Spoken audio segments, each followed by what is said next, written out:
இறை கருணை பெற்ற அன்பர்கள், அருளாளர்கள் அனைவரையும் வாழ்த்தி வணங்கி மகிழ்கிறோம். அன்பிற்கினியவர்களே, சில அன்பர்கள் ஒரு குழுவாக நம்மை சந்திக்க வந்திருந்தார்கள். அவர்கள் ஒரு பரபரப்போடு, ஒரு உணர்ச்சி பெருக்கான நிலையிலே அவர்கள் வந்திருப்பதை நம்மால் உணர முடிந்தது. அவர்கள் நம்மிடத்திலே தெரிவித்தார்கள், சுவாமிஜி அவர்களே, உங்களுடைய ஆசிரமத்தில் நம்முடைய பாரத பிரதமர் மோடிஜி அவர்களினுடைய திருவுருவத்தை வைத்து மூலவா போற்றி என்று ஆராதனை வழிபாடுகள் செய்கிறீர்கள். அதே போல முன்னாள் முதல்வராக இருந்த ஸ்டாலின் அவர்களினுடைய திருவுருவத்தை வைத்து முதல்வா போற்றி என்று வழிபாடு செய்து வந்தீர்கள். தற்பொழுது முதல்வராக இருக்கக்கூடிய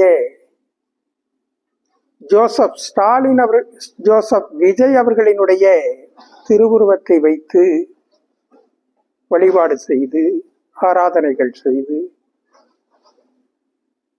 மாண்புமிகு பிரதமர் அவர்களுக்கும் முதல்வர் அவர்களுக்கும் உங்களுடைய வேள்விகளிலே எல்லாம் சமர்ப்பணம் செய்கிறீர்கள்.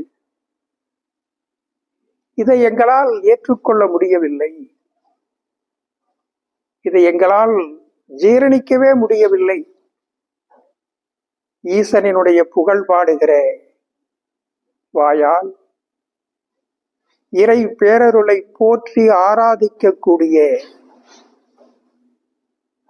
நீங்களெல்லாம் சாதாரணமான ஆத்ம மனிதர்களை கடவுளாக வழிபாடு செய்து ஆராதனை செய்து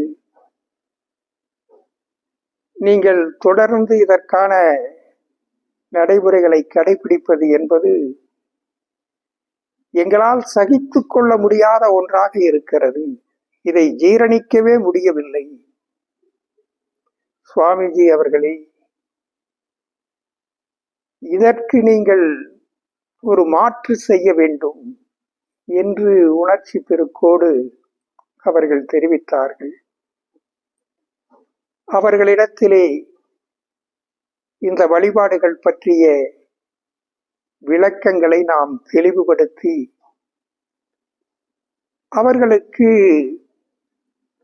உண்மையான ஆன்மீகத்தினுடைய தெளிவையும் விளக்கத்தையும்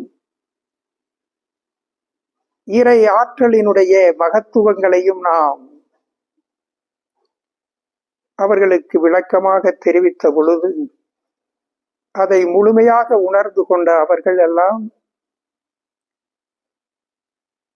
மிகவும் தெளிவு பெற்றவர்களாக, ஒரு புத்துணர்ச்சி பெற்றவர்களாக, உண்மை ஆன்மீகத்தினுடைய வளர்ச்சியிலே அவர்களெல்லாம் ஆனந்திக்கக்கூடியவர்களாக மாறி, சுவாமிஜி அவர்களே, இன்றைக்கு எங்களுடைய வாழ்க்கையில் ஒரு திருப்பு முனையாக இந்த நாளை நாங்கள் உணர்கிறோம்.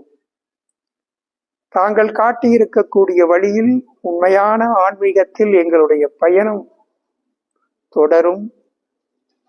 அதிலே நாங்கள் எல்லாம் மேன்மை அடைவதற்கு நீங்கள் துணை நிற்க வேண்டும் என்று உணர்ச்சி பெருக்கோடு கண்ணீர் மல்க நம் இடத்திலே விடைபெற்றார்கள். அவர்களுக்கு தந்த விளக்கத்தை தான் தற்பொழுது நாம் உங்களோடு பகிர்ந்து கொள்ளுகிறோம். அன்பர்கள் குறிப்பிட்டதைப் போல இங்கே மாண்புமிகு பாரத பிரதமர் அவர்களினுடைய திருவுருவத்தையும், மாண்புமிகு தமிழக முதல்வர் அவர்களினுடைய திருவுருவத்தையும், ஏன் அதை கடந்து உலகத் தலைவர்களினுடைய பல தலைவர்களினுடைய திருவுருவங்களை குறியீடாக வைத்து இங்கே ஆராதனை வழிபாடுகள் செய்யப்படுகிறது. அனுதினமும் இங்கே நிகழ்த்தப்படுகிற யாகங்களில், வேள்விகளில் சமர்ப்பணம் செய்யப்படுகிறது. இது எதற்காக நிகழ்த்தப்படுகிறது? இந்த நிகழ்வுகளின் மூலமாக, இந்த வழிபாடுகளின் மூலமாக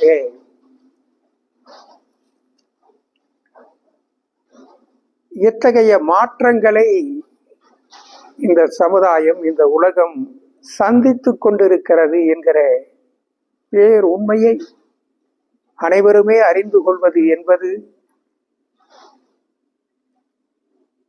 ஒரு புதிய சிந்தனைகளினுடைய வெளிச்சத்திற்கு உங்களை எல்லாம் அழைத்து செல்வதாக இருக்கும் என்று நாம் முழுமையாக நம்புகிறோம்.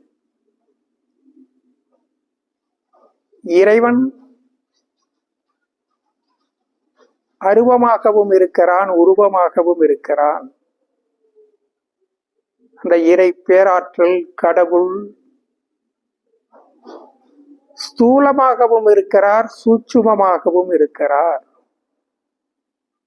இந்த பிரபஞ்சத்தினுடைய அனைத்து இயக்கங்களும், அனைத்து செயல்பாடுகளும், அனைத்து நிகழ்வுகளும் அந்த இறை சக்தியினுடைய அருளால் தான் நிகழ்த்தப்பட்டு கொண்டிருக்கிறது. இங்கே மனிதராக பிறந்திருக்கக்கூடிய நாம் எல்லோரும் முதலிலே ஸ்தூல கடவுளை நாம் கண்டுணர்கின்ற பொழுதுதான் சூட்சும கடவுளை அடைவதற்கான வாய்ப்புகளை பெற்றவர்களாக மாற முடியும். அப்படி நாம் நிதர்சனமாக கண்டுணரக்கூடிய ஸ்தூலமாக நம்முடைய கடவுளாக இருப்பதை, நம்முடைய கடவுள்களை நாம் உணர்ந்து கொண்டு அவர்கள் கடவுளாக இருக்கிறார்கள் என்கிற அந்த உண்மையை முழுமையாக நாம் அதை பரிபூரணமாக உணர்ந்து கொண்டு செயல்படுகிற பொழுதுதான் நாம் மலர்ச்சிக்குரியவர்களாகிறோம். அப்படி ஸ்தூலமாக இருக்கக்கூடிய கடவுளை கண்டுணர வேண்டும் என்று சொன்னால், இந்த உலகத்தில் பிறந்திருக்கக்கூடிய மனிதர்கள் அனைவரும் கடவுளினுடைய அம்சமாகத்தான் படைக்கப்பட்டிருக்கிறார்கள். நீங்களும் கடவுளினுடைய அம்சமாகத்தான் இருக்கிறீர்கள், கடவுளாக இருக்கிறீர்கள் என்கிற உண்மையை நீங்கள் உணர்ந்து கொள்ளுகிற பொழுதுதான் இதற்கான தெளிவான விடையை நீங்கள் பெற்றவர்களாவீர்கள். நீங்கள் கடவுள் என்று சொன்னால் உங்களால் அதை ஏற்றுக்கொள்ள முடிகிறதா? நான் கடவுளாக இருக்கிறேனா? நான் தான் கடவுளாக இருக்கிறேனா என்கிற கேள்வி ஒவ்வொரு மனிதனுக்குள்ளேயும் அது நம்ப முடியாத கேள்வியாக, நிலையாக தோன்றுகிறது. ஆனால் உண்மையில் இந்த பிரபஞ்சத்தை படைத்திருக்கக்கூடியது ஒரு பேராற்றலாக இருக்கலாம். அந்த பேராற்றல் தான் இந்த பிரபஞ்சத்தை இயக்கிக் கொண்டிருக்கிறது. ஆனால் இந்த உலகத்தினுடைய கடவுளாக, கடவுளினுடைய அம்சமாகத்தான் மனிதர்கள் படைக்கப்பட்டிருக்கிறார்கள். இதைத்தான் காலம் காலமாக நம்முடைய ஞானிகள், நம்முடைய தீர்க்கதரிசிகள், நம்முடைய அருளாளர்கள் இதை தெளிவுபடுத்தி வழிகாட்டி வந்திருக்கிறார்கள். கடவுள் என்கின்றவன், கடவுள் என்பவன், இறைவன் என்பவன் படைக்கின்றவனாக இருக்கிறான். அனைத்தையும் படைக்கிறவனாக இருக்கிறான். படைப்பவன் கடவுள், பாதுகாப்பவன் கடவுள், காப்பாற்றுபவன் கடவுள், இயக்குபவன் கடவுள். இதுதான் கடவுள் என்பதற்கான வரையறையாக இருக்கிறது. இந்த மண்ணிலே பிறந்திருக்கக்கூடிய மனிதர்கள் அவர்கள் பிள்ளைகளை படைக்கின்ற பொழுது அவர்கள் கடவுளாக மாறிவிடுகிறார்கள். படைக்கும் ஆற்றலை பெற்ற அந்த மனிதர்கள் கடவுள் நிலைக்கு உயர்ந்து விடுகிறார்கள். இந்த மண்ணில் பிள்ளைகளுக்கு பெற்றோர்கள் கடவுளாக இருக்கிறார்கள். அதே போல கற்றுக் கொடுக்கக்கூடிய ஆசிரியர்கள் மாணவர்களுக்கு கடவுளாக இருக்கிறார்கள். இதை இந்த சமுதாயத்திலே இருக்கக்கூடிய அனைவரும் இன்றைக்கு நிதர்சனமாக ஏற்றுக்கொள்ளக்கூடிய உண்மையாக இருக்கிறது. அன்னையும் பிதாவும் முன்னறி தெய்வம், கற்றுக் கொடுப்பவன் இறைவனாகிறான் என்கிற அமுத வாக்குகள் இதை நமக்கு உறுதிப்படுத்துகின்றன. இந்த மண்ணில் பிறந்திருக்கக்கூடிய மனிதர்கள் எவரெல்லாம் இந்த மண்ணில் நீங்கள் பிறப்பெடுப்பதற்கு, இந்த மண்ணில் நீங்கள் படைக்கப்படுவதற்கு மூலமாக இருக்கக்கூடிய தாய் தந்தையரை, பெற்றோர்களை போற்றி அவர்களை ஆராதித்து அவர்களை தான் தங்களினுடைய இறைவனாக கடவுளாக ஏற்றுக்கொண்டு அர்ப்பணித்துக் கொண்டு வாழக்கூடிய எல்லா மனிதர்களும் உயர்ந்த நிலையை பெறுகிறார்கள். அதை நீங்கள் வாழ்க்கையினுடைய நிதர்சனங்களை நீங்கள் சர்வசாதாரணமாக சமுதாயத்திலே உங்களால் அந்த நிலையை உங்களால் பார்க்க முடியும். அதே போல கற்றுக் கொடுக்கிறவர்கள் உங்களுடைய கடவுளாக இருக்கிறார்கள். நமக்கு கற்றுக் கொடுக்கிறவர்களை கடவுளாக அந்த முழுமையை உணர்ந்து அதை உணர்வு பூர்வமாக ஏற்றுக்கொண்டு அவர்களை போற்றி ஆராதித்து வழிபட்டு அந்த கடவுள்களினுடைய அருளை பெறக்கூடிய தகுதி படைத்தவர்களாக தங்களை மாற்றிக்கொள்ளுகிறவர்கள். அப்துல் கலாம் அவர்களை போன்று தன்னுடைய ஆசிரியர்களை, தன்னுடைய குருமார்களை கடவுளாக ஏற்று அவர் கடைபிடித்ததனுடைய அந்த பேராற்றலினுடைய மலர்ச்சியிலேதான் அவர் ஒரு மகத்தான மனிதராக இந்த மண்ணிலே மலர்ந்தார்.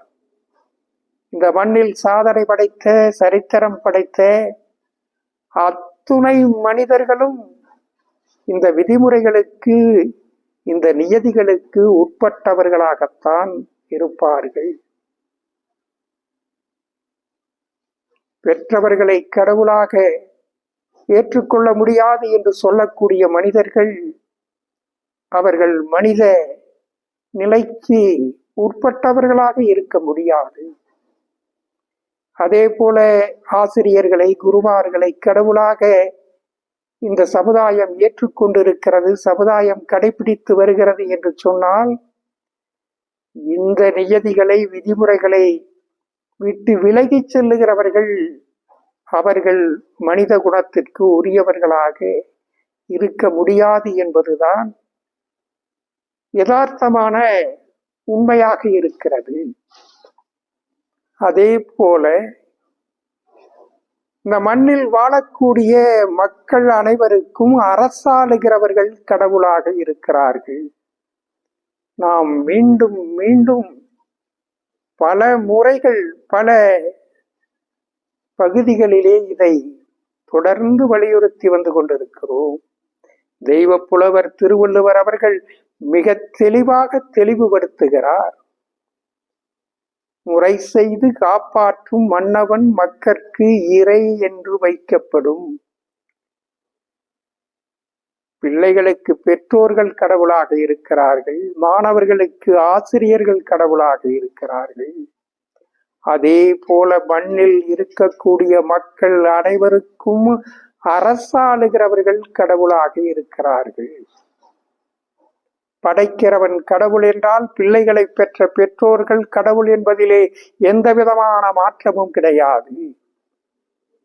அதே போல இந்த உலகத்தில் இருக்கக்கூடிய அனைத்து பொருட்களையும் யார் படைத்திருக்கிறார்கள்? எந்த கடவுள் இந்த பொருட்களை எல்லாம் படைத்திருக்கிறார்கள்? நீங்கள் வைத்திருக்கக்கூடிய கார், பைக், குண்டூசியிலே இருந்து ஏவுகணை வரைக்கும், நீங்கள் அலைபேசியிலே இன்றைக்கு அனைத்தையும் கைக்குள்ளே உள்ளங்கையில் அடக்கி வைத்திருக்கிறீர்களே, அந்த மகத்தான சாதனங்களை எல்லாம் எந்த கடவுள் படைத்திருக்கிறார்? இந்த உலகத்தில் இருக்கக்கூடிய அனைத்து பொருட்களையும் மனிதர்களாகிய நீங்கள்தான் படைத்திருக்கிறீர்கள். நீங்கள்தான் அதை பாதுகாத்துக் கொண்டிருக்கிறீர்கள். நீங்கள்தான் அதை காப்பாற்றிக் கொண்டிருக்கிறீர்கள். அதே போல இந்த மக்களினுடைய தேவைகள் அனைத்தையும் நிறைவேற்றி கொண்டிருப்பது எந்த கடவுள்? இந்த உலகத்தில் இருக்கக்கூடிய எந்த மதத்தினுடைய கடவுள்கள் அதை நிறைவேற்றி கொண்டிருக்கிறார்கள்? நாடு முழுவதும் 4 சாலைகள், நீங்கள் வாகனங்களிலே பறந்து கொண்டிருக்கிறீர்களே, அந்த சாலைகளை எந்த கடவுள் படைத்திருக்கிறார்? உங்களுக்கு வேண்டிய குடிநீர் வசதி, உங்களுக்கு வேண்டிய மின்சார வசதி, உங்களுக்கு வேண்டிய செல்போன் தொலை தொடர்பு வசதிகள், உங்களுக்கு வேண்டிய குடிநீர் வசதியிலே இருந்து அனைத்து வசதிகளையும் இந்த சமுதாயத்தில் உங்களுக்கு கொடுத்திருப்பது, அதை நிறைவேற்றி வைத்திருப்பது எந்த கடவுள் நிறைவேற்றி வைத்திருக்கிறார்? இந்த மண்ணில் மக்களினுடைய அனைத்து தேவைகளையும் நிறைவேற்றி வைப்பது அரசாக இருக்கிறது. அரசுதான் கடவுளினுடைய அம்சமாக, அரசாளுகிறவன் தான் மக்களினுடைய கடவுளாக இருக்கிறார்கள் என்பது நிதர்சனமான உண்மை. நீங்கள் இந்த மண்ணில் ஸ்தூலமாக இருக்கக்கூடிய கடவுள்களை உங்களுடைய பெற்றோர்கள் உங்களுடைய கடவுளாக ஸ்தூலமாக உங்கள் கண் முன்னே இருக்கிறார்கள். உங்களுடைய ஆசிரியர்கள் உங்களுடைய கடவுளாக கண் முன்னே ஸ்தூலமாக இருக்கிறார்கள். அரசாளுகிறவர்கள் உங்களுடைய கடவுளாக கண் முன்னே ஸ்தூலமாக இருக்கிறார்கள். இப்படி ஸ்தூலமாக இருக்கக்கூடிய கடவுள்களை அவர்கள் கடவுள்கள் என்கிற பேர் உண்மையை நீங்கள் உணர்ந்து கொள்ளுகிற பொழுதுதான் சூட்சுமமாக இருக்கக்கூடிய கடவுளை நீங்கள் அடைய முடியும். அந்த பேருண்மையை உங்களால் உணர முடியும். அதற்கு முதலிலே நீங்கள் கடவுளினுடைய அம்சமாக இருக்கிறீர்கள் என்பதை உணர்ந்து கொள்ளுங்கள். இங்கே ஸ்தூலமாக உங்களினுடைய கடவுளாக இருக்கின்றவர்களினுடைய அந்த ஸ்தூல கடவுள்களை, அந்த கடவுள் பேருண்மையை நீங்கள் முழுமையாக பரிபூரணமாக உணர்ந்து கொண்டு அந்த கடவுள்களை வழிபடுவதற்கும் ஆராதனை செய்வதற்கும் நீங்கள் உங்களை ஆர்ப்படுத்திக் கொள்ளுகிற பொழுதுதான் சூட்சுமமான கடவுளை நீங்கள் எட்டுவதற்கான பாதையை அடையக்கூடியவர்களாக மாறுவீர்கள்.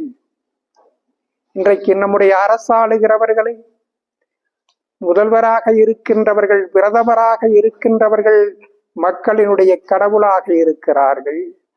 அமைச்சர்கள் எல்லாம், பாராளுமன்ற உறுப்பினர்கள், சட்டமன்ற உறுப்பினர்கள் எல்லாம் பரிவார தெய்வங்களாக இருக்கிறார்கள். அவர்களெல்லாம் தாங்கள் கடவுள் நிலையிலே இருக்கிறோம் என்கிற பேருண்மையை அவர்கள் உணர்ந்து கொள்ளுகிற பொழுது, அவர்கள் அந்த இறைத்தன்மையை காப்பாற்றுவதற்காக அர்ப்பணித்துக் கொள்ளுகிற பொழுது சமுதாயத்தில், இந்த உலகத்தில் அற்புதங்கள் நிச்சயமாக நிகழும். இங்கே இருக்கக்கூடிய மக்கள், உங்களுடைய ஆட்சியாளர்கள் எத்தகையவர்களாக இருந்தாலும் அவர்கள் உங்களுக்கு கடவுளாக இருக்கிறார்கள் என்கிற பேருண்மையை நீங்கள் உணர்ந்து கொள்ள வேண்டும்.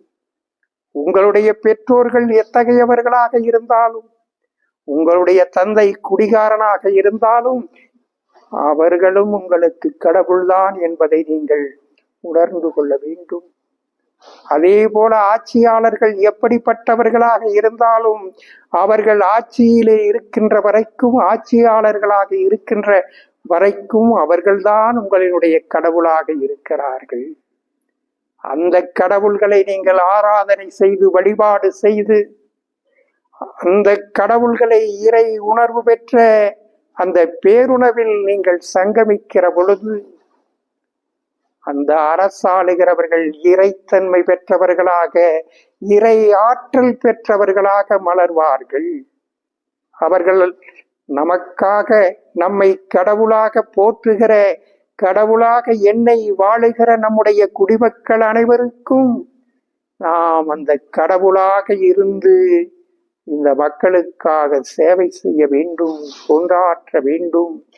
இந்த மக்களினுடைய அனைத்து தேவைகளையும் பூர்த்தி செய்வதற்கு நீதியோடும் நேர்மையோடும் அரசாள வேண்டும் என்கிற அந்த உயர்ந்த நிலை, அந்த பெருநிலை அவர்களுக்கு வாய்ப்பதாக அமையும்.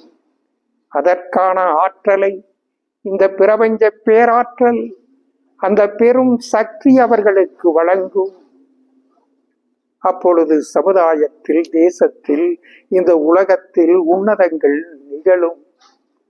ஒருவேளை அவர்கள் தாங்கள் இறைநிலை பெற்ற ஆட்சியாளர்களாக இருக்கிறோம் என்பதை மறந்துவிட்டவர்களாக, அல்லது அதை பற்றி அக்கறை கொள்ளாதவர்களாக தர்மத்திலே இருந்து வீழ்ந்து செயல்படுவார்கள் என்று சொன்னால், மக்கள் எல்லாம் அவர்களை கடவுளாக வழிபடுகிற அந்த சூழல் வலுப்பெறுகிற பொழுது அவர்கள் காணாமல் போகிவிடுகின்ற, அவர்கள் அழிக்கப்பட்டு விடுகின்ற, அவர்கள் இல்லாமல் போய்விடுகின்ற அதிசயங்களும் மண்ணில் நிகழும் என்பதை நம்முடைய வழிபாடுகள் நிரூபணம் செய்து கொண்டிருக்கிறது என்பதை மட்டும் அனைத்து அன்பர்களும் புரிந்து கொள்ளுங்கள்.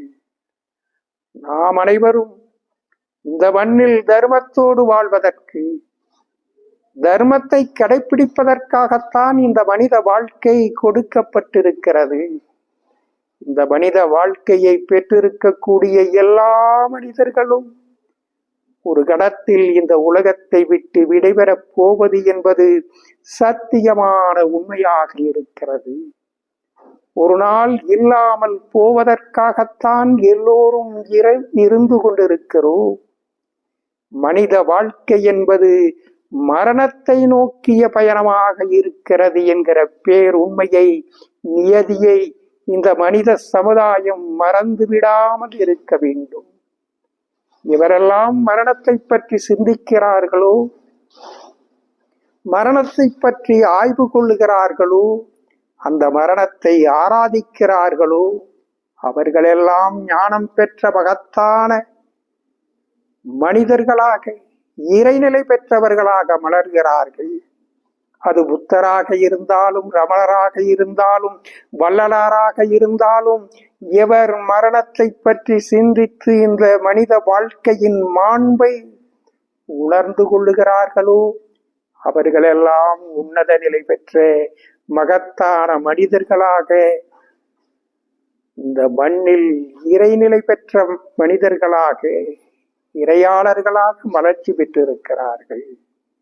எனவே இந்த மண்ணில் அந்த மாண்பினை மனித குலம் முழுவதும் அந்த பெருநிலையை பெறுவதற்கு நம்முடைய ஆட்சியாளர்கள் எல்லாம் அருள்நிலை பெற்றவர்களாக, இறைநிலை பெற்றவர்களாக மாறுவதற்கு நீங்கள் அர்ப்பணித்துக் கொள்ளுங்கள். இந்த மண்ணில் சூலமான இந்த கடவுள்களை எல்லாம் ஆராதிப்பதற்கும், அவர்களை கொண்டாடுவதற்கும், அந்த பிரபஞ்ச பேராற்றலின் பெருநிலையில் உயர்நிலை பெறுவதற்குமாக மனிதர் குலம் அர்ப்பணித்துக் கொள்ள முன்வாருங்கள்.